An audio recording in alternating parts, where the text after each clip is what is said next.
ವರ್ಷ ನನ್ನ ಜೀವನದಲ್ಲಿ ಅನೇಕ ಮೈಲಿಗಳನ್ನು ತಲುಪಿದಂಥ ವರ್ಷವಾಗಿದೆ. 2010ನೇ ಇಸ್ವಿ ನನ್ನ ಜೀವನದ ಮರೆಯಲಿಕ್ಕೆ ಆಗದೇ ಇರುವಂತ ಇಸ್ವಿಯಾಗಿದೆ. ಕಾರಣ ಒಂದನೇದಾಗಿ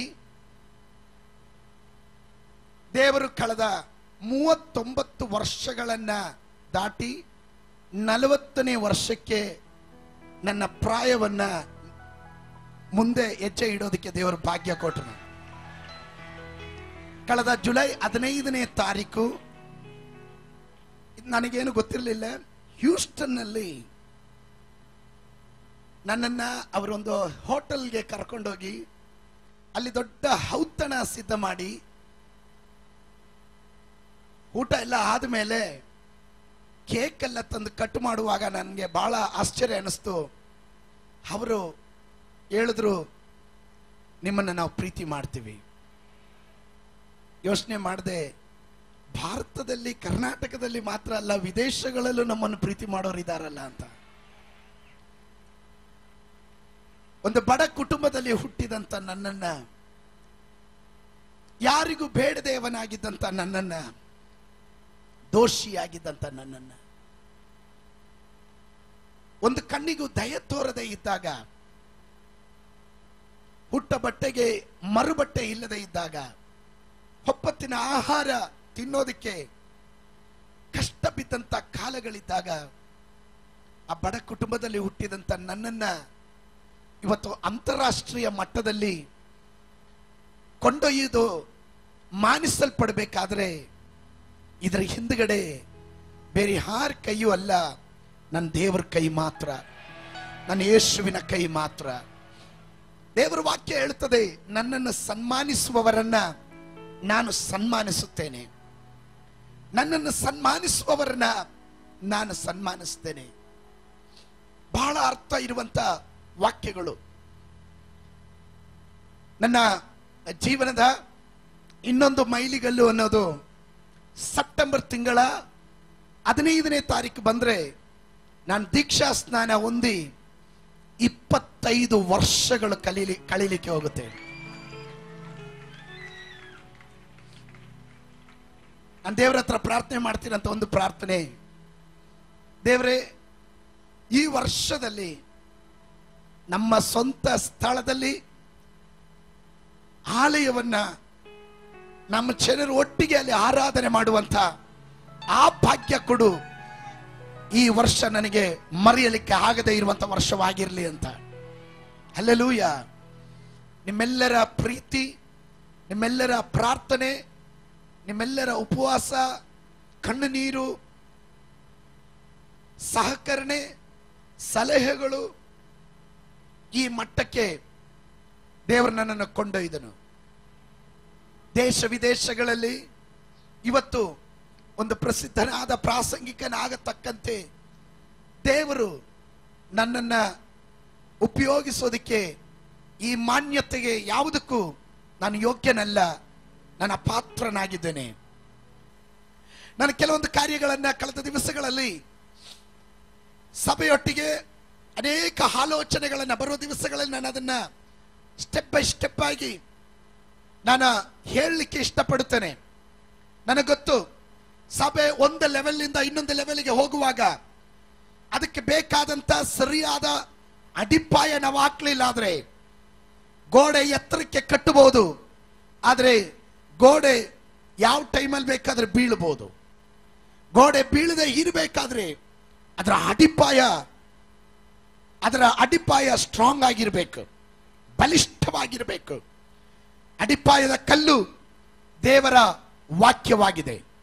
ಈ ವಾಕ್ಯದ ಪ್ರಮಾಣದಲ್ಲಿ ನಾವು ನಿಲ್ಲಲೇಬೇಕಾಗುತ್ತೆ. ಇದು ಯಾವುದೇ ಒಂದು ಮನುಷ್ಯನ ಆಸೆ ಆಕಾಂಕ್ಷೆಗಳು ಅಭಿಪ್ರಾಯಗಳಲ್ಲೋ ಹಾದು ಹೋಗೋದಲ್ಲ. ದೇವರ ಸಭೆ ಎನ್ನುವುದು, ದೇವರ ವಾಕ್ಯ ಹೇಳುತ್ತದೆ, ನಾನು ನನ್ನ ಸಭೆಯನ್ನ ಕಟ್ಟುತ್ತೇನೆ, ನಾನು ನನ್ನ ಸಭೆಯನ್ನ ಕಟ್ಟುತ್ತೇನೆ. ಪಾತಾಳ ಲೋಕದ ಬಲಗಳು ಅದನ್ನ ಸೋಲಿಸಲಾರದು. ನೀವು ಸ್ತೋತ್ರ ಹೇಳಲಿಲ್ಲ. Hallelujah. I will build the church. I will build my church.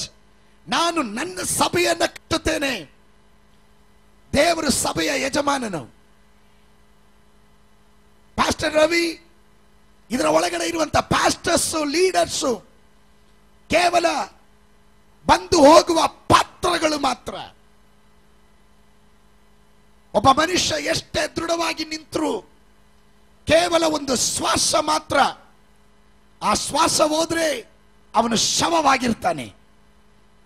ಆ ಕೊಟ್ಟಂತ ಶ್ವಾಸ ಇರುವವರೆಗೂ ದೇವರ ರಾಜ್ಯಕ್ಕಾಗಿ ನಾವು ದುಡಿಯುವವರಾಗಿರಬೇಕು. ಸತ್ಯವೇದ ಗ್ರಂಥದಲ್ಲಿ ಒಂದೇ ಕಾರ್ಯಗಳನ್ನ, ಡಿಸೆಪ್ಷನ್ ಇನ್ ದ ಚರ್ಚ್, ವಂಚನೆಗಳು ಸಭೆಯಲ್ಲಿ ನಡೆಯೋದಕ್ಕೆ ಕಾರಣಗಳು, ಸಭೆಯಲ್ಲಿ ವಂಚನೆಗಳು ಬರೋದಕ್ಕೆ ಕಾರಣಗಳು. ಅನೇಕರು ಮೋಸಗೊಳ್ಳುತ್ತಾರೆ, ಅನೇಕರು ವಂಚಿಸಲ್ಪಡುತ್ತಾರೆ. ನಾವು ವಂಚಿಸಲ್ಪಡಬಾರದು. ಸೆಲ್ಫ್ ಡಿಸೆಪ್ಷನ್, ಸ್ವಾವಂಚನೆ, ನಮ್ಮನ್ನೇ ನಾವು ಮೋಸಗೊಳಿಸಿಕೊಳ್ಳಬಾರದು. You should know the word of God. ನಿಮಗೆ ದೇವರ ವಾಕ್ಯ ತಿಳಿದವರಾಗಿರಬೇಕು. ದೇವರ ವಾಕ್ಯ ತಿಳಿದಿರುವವರು ಅದಕ್ಕೆ ದೃಢವಾಗಿ ನಿಂತಿರ್ತಾರೆ. ಯಾರು ಬಂದ್ರು, ಯಾರು ಅಲುಗಾಡಿಸಿದ್ರು, ಎಂತ ಬಿರುಗಾಳಿ ಬಂದ್ರು ವಾಕ್ಯದಲ್ಲಿ ಬೇರೂರಿ ಇರುವವರನ್ನ ಬೀಳಿಸೋದಕ್ಕೆ ಆಗೋದಿಲ್ಲ. ಅದನ್ನ ಸಮ್ಮತಿಸುವವರು ಮಾತ್ರ ಆಮೇನ್ ಹೇಳ್ರಿ. ಆಮೇನ್. ಸತ್ಯವೇದ ಗ್ರಂಥದಲ್ಲಿ ಇಬ್ರಿಯರಿಗೆ ಬರೆದ ಪತ್ರಿಕೆ 2ನೇ ಅಧ್ಯಾಯ 1ನೇ ವಚನ ಗಮನಿಸ್ರಿ. ಆದದ್ದರಿಂದ ನಾವು ಕೇಳಿದ ಸಂಗತಿಗಳಿಗೆ ತಪ್ಪಿ ಹೋದೇವೆಂದು ಭಯಪಟ್ಟು ಅವುಗಳಿಗೆ ಹೆಚ್ಚಾಗಿ ಲಕ್ಷ್ಯ ಕೊಡುವವರಾಗಿರಬೇಕು. Praise God. ಸಂಭವಗಳು, ಅನೇಕ ಕಾರ್ಯಗಳ ಕುರಿತಾಗಿ ನಾವು ಅಜಾಗೃತೆಯಿಂದ ಇರುವವರಾಗಿರಬಾರದು, ಲಕ್ಷ್ಯ ಕೊಟ್ಟವರಾಗಿರಬೇಕು.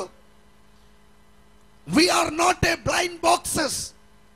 ನಾವು ಗೊತ್ತು ಗುರಿ ಇಲ್ಲದೆ ಇರುವಂತ, ಗಾಳಿಯಲ್ಲಿ ಮುಷ್ಟಿ ಯುದ್ಧ ಮಾಡುವಂತ ಜನ ಅಲ್ಲ. ನಾನು ಪ್ರಸಂಗ ಮಾಡುವಾಗ ನಾನು ಹೇಳ್ತೇನೆ, ಗಮನಿಸ್ರಿ. ನಾವು ಲಕ್ಷ್ಯ ಕೊಡಬೇಕು. ಯಾವುದಕ್ಕೆ ಲಕ್ಷ್ಯ ಕೊಡಬೇಕು? ಎಲ್ಲಿ ನಮ್ಮ ಗಮನ ಇಡಬೇಕು?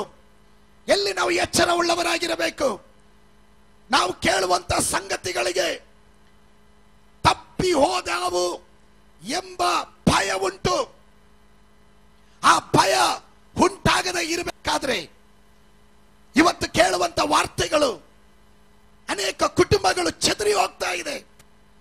ಅಭಿಷಕ್ತರಾಗಿರುವಂತ ದೇವ ಜನರನ್ನ ಶತ್ರು ನುಂಗ್ತಾ ಇದ್ದಾನೆ. ಭಕ್ತ ಜನರನ್ನ ಸಹ ಶತ್ರು ಬಿಡ್ತಾ ಇಲ್ಲ. ನಿಂತಿರುವವನು ಬೀಳದಂತೆ ತನ್ನನ್ನೇ ತಾನು ಎಚ್ಚರ ವಹಿಸಿಕೊಳ್ಳಲಿ. Praise God. ಇವತ್ತು ನಾವು ನಿಂತಿದ್ದೇವೆ ಆದ್ರೆ ಅದು ದೇವರ ಕೃಪೆಯಿಂದ ಮಾತ್ರ. ನೀವು ಸ್ತೋತ್ರ ಹೇಳ್ತಾ ಇಲ್ಲ. ನಿಂತಿರೋದಾದ್ರೆ ಅದು ದೇವರ ಕೃಪೆಯಿಂದ ಮಾತ್ರ. ನಿಂತಿರೋದಾದ್ರೆ ದೇವರ ಕೃಪೆಯಿಂದ ಮಾತ್ರ. ನಿಂತಿದ್ದಲ್ಲ, ದೇವರು ನಮ್ಮನ್ನ ನಿಲ್ಲಿಸಿರೋದ್ರಿಂದ. Praise God. ಕಾರ್ಯಗಳನ್ನು ನಾವು ಗಮನಿಸುವಾಗ ವಿವಿಧ ರೀತಿಯಲ್ಲಿ ನಾವು ಎಲ್ಲೂ ತಪ್ಪಿ ಹೋಗಬಾರದು, ಬಿದ್ದೋಗಬಾರದು. ಯಾಕೋಬನು ಬರೆದ ಪತ್ರಿಕೆ 1ನೇ ಅಧ್ಯಾಯ 22 book of James chapter 1 verse 22.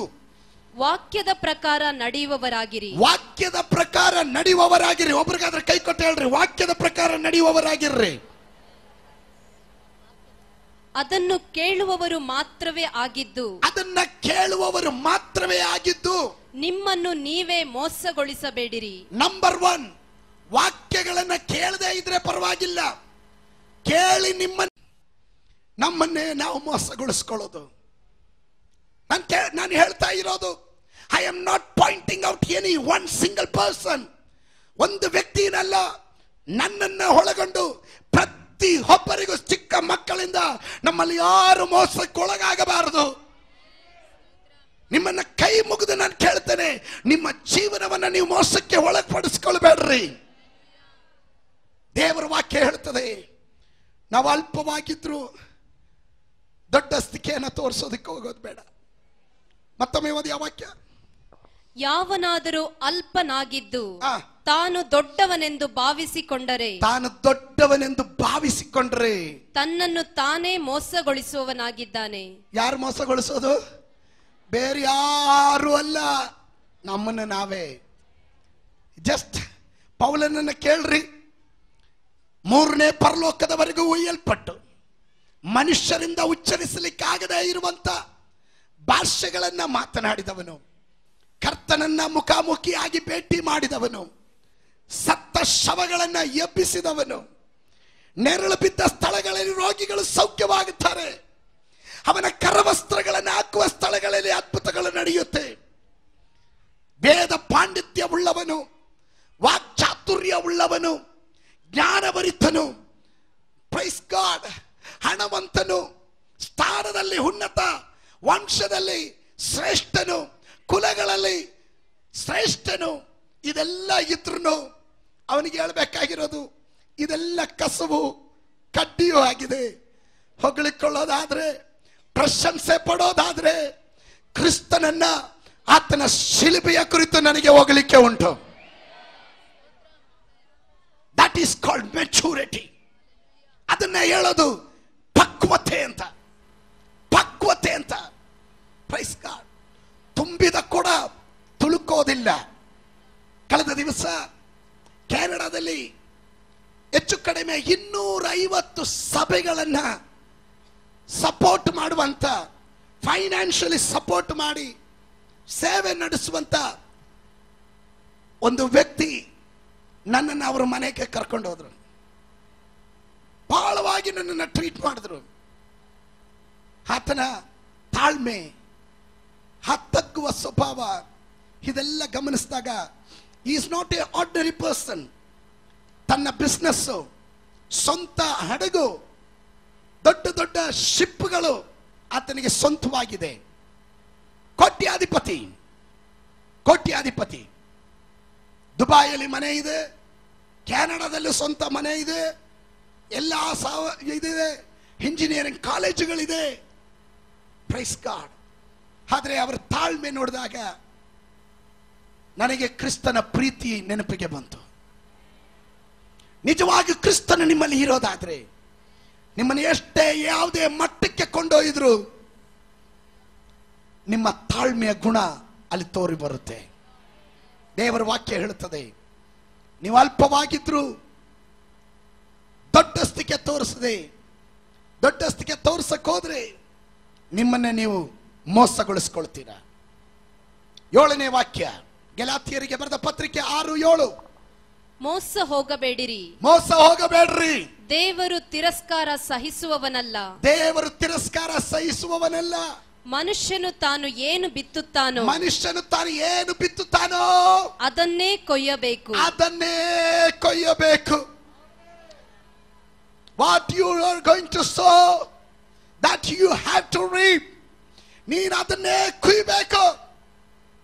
ಒಳ್ಳೆಯದು ಬಿತ್ರಿ, ಮೋಸಗೊಳಿಸ್ಕೊಳ್ಬೇಡ್ರಿ. Self deception. ನೀವು ಏನ್ ಬಿತ್ತೀರೋ ಅದು ವಾಪಸ್ ನೀವೇ ಕುಯ್ಯಕ್ ಹೋಗ್ತೀರಾ. ರಾಗಿ ಬಿತ್ತಿ ಭತ್ತ ಕುಯ್ಯಲ್ಲ, ಭತ್ತ ಬಿತ್ತಿ ಜೋಳ ಕುಯ್ಯಲ್ಲ. ಕುಯ್ಯೋರು ಏನ್ ಬಿತ್ತಿರ್ತೀರೋ ಅದನ್ನೇ ಕುಯ್ಯೋರು. ಗಾಳಿ ಬಿತ್ತಿದ್ರೆ ಬಿರುಗಾಳಿ ಕುಯ್ತೀರಾ.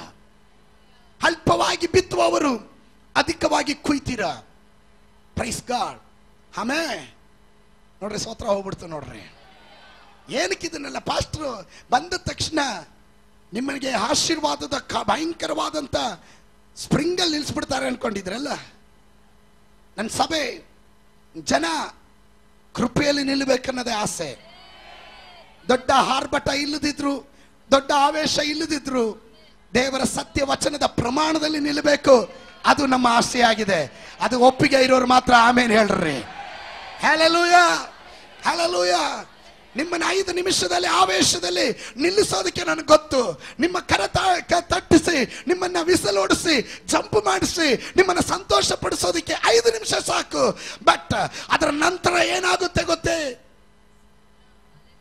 ನೆಲೆ ಇಲ್ಲದೆ ಹೋಗಬಾರದು, ವಚನ ಗೊತ್ತಿಲ್ಲದೆ ಹೋಗಬಾರದು, ಸತ್ಯ ತಿಳಿದೆ ವಂಚನೆಗೆ ಒಳಗಾಗಬಾರದು. ಅನೇಕ ಸಂದರ್ಭಗಳಲ್ಲಿ ನಮ್ಮಲ್ಲಿ ಹೇಳ್ತೀವಲ್ಲ, ಹೊಟ್ಟೆಗಿಟ್ಟಿಲ್ಲ ಆದ್ರೂ ಜುಟ್ಟಿಗೆ ಮಲ್ಲಿಗೆ ಹೂವು ಅಂತ. ಅಂದ್ರೆ ಏನು ಇಲ್ಲ ಆದ್ರೂ ಜಂಬಕ್ಕೇನು ಕಡಿಮೆ ಇಲ್ಲ ಅಂತ ಅರ್ಥ. ಕೆಲವರು ಸ್ತೋತ್ರ ಹೇಳದೆ ಇದ್ದಾಗಲೇ ನನ್ಗೆ ಅರ್ಥ ಆಯ್ತು.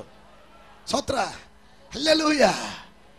ಒಂದೊಂದು ಸ್ಟೆಪ್ಗಳಲ್ಲಿ ದೇವರು ನಮ್ಮನ್ನು ಹತ್ತಿಸುವಾಗ ಒಂದೊಂದು ಸ್ಟೆಪ್ ನಾವು ಡೌನ್ ಆಗ್ತಾ ಇರಬೇಕು. ನೀನೋ ಎಚ್ಚಬೇಕು, ನಾನು ತಗ್ಗಬೇಕು. ನೀನೋ ಎಚ್ಚಬೇಕು, ನಾನು ತಗ್ಗಬೇಕು. ದೇವರ ನಾಮ ಎಚ್ಚಬೇಕು, ನಾವು ತಗ್ತಾ ಇರಬೇಕು. That is the real Christianity. ಅದು ನಿಜವಾದಂತ ಕ್ರೈಸ್ತ ಧರ್ಮ. ಇನ್ನ 1 ಕೊರಿಂಥ 3:18 ಯಾವನು ತನ್ನನ್ನು ತಾನೇ ಮೋಸಗೊಳಿಸದಿರಲಿ. ಯಾವನು ತನ್ನನ್ನೇ ತಾನು ಮೋಸಗೊಳಿಸದಿರಲಿ. ತಾನು ನಿಮ್ಮಲ್ಲಿ ಲೋಕ ಸಂಬಂಧವಾಗಿ ಜ್ಞಾನಿ ಆಗಿದ್ದೇನೆಂದು ಭಾವಿಸಿಕೊಳ್ಳುವವನು ಜ್ಞಾನಿ ಆಗುವಂತೆ ಹುಚ್ಚನಾಗಲಿ. ಸ್ತೋತ್ರ. ಅರ್ಥ ಆಗಿರ್ಬೇಕು. ನಿಮ್ಮನ್ನೇ ನೀವು ಮೋಸಗೊಳಿಸ್ಕೊಳ್ಬೇಡ್ರಿ. You are thinking you are a wise man. ಲೋಕದ ಜ್ಞಾನಿ ಅಂತ ನೀವು ಅನಿಸ್ಕೊಳ್ಬಹುದು. ನೀವು ಬಹಳ ಜ್ಞಾನಿ ಅನಿಸ್ಬೋದು, ನಿಮಗೆ ಎಲ್ಲ ಗೊತ್ತಿದೆ ಅನಿಸ್ಬೋದು. ಬಟ್ ದೇವರ ವಾಕ್ಯ ಹೇಳ್ತದೆ, ಲೋಕದ ಜ್ಞಾನ ದೇವರ ಮುಂದೆ ಅದು ಹುಚ್ಚುತನ. ನೀವು ಏನು ಜ್ಞಾನಿ ಅಂತ ಒಪ್ಪುತ್ತೀರೋ ಅಲ್ಲೇ ದೇವರು ನಿಮ್ಮನ್ನು ಹುಚ್ಚುತನವಾಗಿ ಮಾಡಿಬಿಡ್ತಾನೆ. ಹಂಬಲ್. ಮುಂದಿನ ಭಾಗ ಗಮನಿಸ್ರಿ. ಇಹಲೋಕ ಜ್ಞಾನವು ದೇವರ ಮುಂದೆ ಹುಚ್ಚುತನವಾಗಿದೆ. ಇಹಲೋಕದ ಜ್ಞಾನವು ದೇವರ ಮುಂದೆ ಹುಚ್ಚುತನ. ಪ್ರೀತಿಯ ದೇವ ಜನರೇ, ಎಷ್ಟು ಜನರ ಸಂಗಡ ಎಲ್ಲಿ ಹೋದ್ರು ಸಿರಿ, ದೈವ ಜ್ಞಾನದಲ್ಲಿ ನಿಂತ್ಕೊಳ್ರಿ. ದೇವರ ಭಯ ಜ್ಞಾನಕ್ಕೆ ಮೂಲ. ಒಬ್ಬನಿಗೆ ಜ್ಞಾನ ಕಡಿಮೆ ಆಗಿದ್ರೆ ಅವನು ನನ್ನಲ್ಲಿ ಪ್ರಾರ್ಥಿಸಲಿ, ನಾನು ಅವನಿಗೆ ಜ್ಞಾನ ಕೊಡ್ತೇನೆ. ಅದು ದೇವರ ವಚನ. ಲೋಕದ ಜ್ಞಾನ ನಮಗೆ ಬೇಡ. ಲೋಕದವರ ದೃಷ್ಟಿಯಲ್ಲಿ ನಾವು ಹುಚ್ಚರೇ ಆಗಿರೋಣ. We are fools. Let it be. ಹಾಗೆ ಇರಲಿ ಬಿಡ್ರಿ. ಬಟ್ ದೇವರ ದೃಷ್ಟಿಯಲ್ಲಿ ಅದು ಶ್ರೇಷ್ಠವಾದದ್ದು. ಆಮೇಲೆ ನಮ್ಮನ್ನೇ ನಾವು ಮೋಸಗೊಳಿಸಿಕೊಳ್ಳದೆ ಇರುವಂತ ಅನೇಕ ಕಾರ್ಯಗಳು ನಾನು ಹೇಳಿದೆ. ನನಗೆ ಗೊತ್ತಿಲ್ಲ ಏನಕ್ಕೆ ನಾನು ಇದನ್ನು ಹೇಳಿದೆ ಅಂತ. ಐ ನೋ ಸಭೆಗೆ ಅವಾಗ ನೀತಿ ಪಾಠಗಳನ್ನು ನಾವು ಹೇಳದೆ ಹೋದ್ರೆ, ಇಲ್ಲಿರೋರೆಲ್ಲರೂ ಬೈಬಲ್ ಸ್ಟಡಿಗೆ ಬರೋರಲ್ಲ. ಇಲ್ಲಿರೋರು ಎಲ್ರಿಗೂ ಸಿಸ್ಟಮ್ಯಾಟಿಕ್ ಥಿಯಾಲಜಿ ಕಲ್ತವರಲ್ಲ. ಇಲ್ಲಿರೋರು ಎಲ್ಲರೂ ವಚನದ ಪ್ರಮಾಣದಲ್ಲಿ ಆಳವಾಗಿ ಇಳಿದವರು ಅಲ್ಲ. ಅವಾಗ ಸ್ವಲ್ಪ ಎಲೆ ಮೇಲೆ ನೀರು ಚುಮುಕಿಸ್ತೋ ಹಾಗೆ ಆ ಎಲೆ ಬಾಡದೆ ಇರೋದಕ್ಕೆ ಈ ವಿಲೇದೆಲೆ ಮೇಲೆ ಅವಾಗ ನೀರು ತಗೊಂಡು ಚಿಮುಕಿಸ್ತಾ ಇರ್ತಾರೆ. ಏನಕ್ಕೆ ಗೊತ್ತಾ? ಎಲೆ ಬಾಡದೆ ಇರಲಿ ಅಂತ. ಇಲ್ಲಿರುವಂತ ವಿಶ್ವಾಸಿಗಳು ಬಾಡಿ ಹೋಗದೆ ಇರಬೇಕಾದ್ರೆ ಅವಾಗ ಈ ತರ ಚುಮುಕಿಸ್ತಾನೆ ಇರಬೇಕು. ಈ ಸ್ತೋತ್ರ ಹೇಳಲಿಲ್ಲ ಆದ್ರೂ ಪರವಾಗಿಲ್ಲ. ಹಲ್ಲೆಲೂಯಾ. ನನಗೆ ಕೊಟ್ಟಿರೋ ಸೇವೆನ ನಾನು ಮಾಡಲೇಬೇಕು. ಹಲ್ಲೆಲೂಯಾ. ನಾನು ಸೇವೆಗೆ ಇಳಿದಾಗ ಈ ಜನರ ಗುಂಪನ್ನು ನೋಡಲ್ಲ ನಾನು ಸೇವೆಗೆ ಇಳಿದಿದ್ದು. ನನ್ನನ್ನು ಸೇವೆಗೆ ಕರೆದಾಗ ನೀವು ನನಗೆ ಸಹಾಯಕರಾಗಿ ಇರ್ತೀರಾ ಅಂತ ಹೇಳಿ ಅಲ್ಲ ದೇವರು ನನ್ನನ್ನು ಕರೆದಿದ್ದು. ದೇವರು ನನಗೆ ಸಹಾಯಕನಾಗಿರುತ್ತಾನೆ ಎಂಬ ಭರವಸೆಯಿಂದ ಮಾತ್ರ ನನ್ನನ್ನು ಸೇವೆಗೆ ಕರೆದನು. ಕಡೆವರೆಗೂ ದೇವರು ನಮ್ಮ ಸಂಗಡ ಇದ್ದೇ ಇರ್ತಾನೆ. Amen. Hallelujah. So be faithful. ನಂಬಿಗಸ್ತರಾಗಿರ್ರಿ. ದೇವರ ಸನ್ನಿಧಾನದಲ್ಲಿ ಉತ್ತಮ ಪ್ರಜೆಗಳಾಗಿ ಬೆಳೆಯೋಣ. ಸಭೆ, ಒಂದು ಪಟ್ಟಣದಲ್ಲಿ ಇರುವ ಸಭೆ ಆ ಸಮಾಜವನ್ನೇ ಬದಲಾಯಿಸಬೇಕು. ನಮ್ಮ ನಡೆ, ನುಡಿ, ನಮ್ಮ ಸಾಧುತ್ವ, ನಮ್ಮ ಶುದ್ಧತ್ವ, ನಂಬಿಕೆ, ನಮ್ಮ ದಯೆ, ನಮ್ಮ ಉಪಕಾರ, ನಾವು ತೋರಿಸುವಂತ ಆ ದೀನತನ, ಶಾಂತ ಗುಣ, ಇವುಗಳಿಂದ ಅನೇಕರು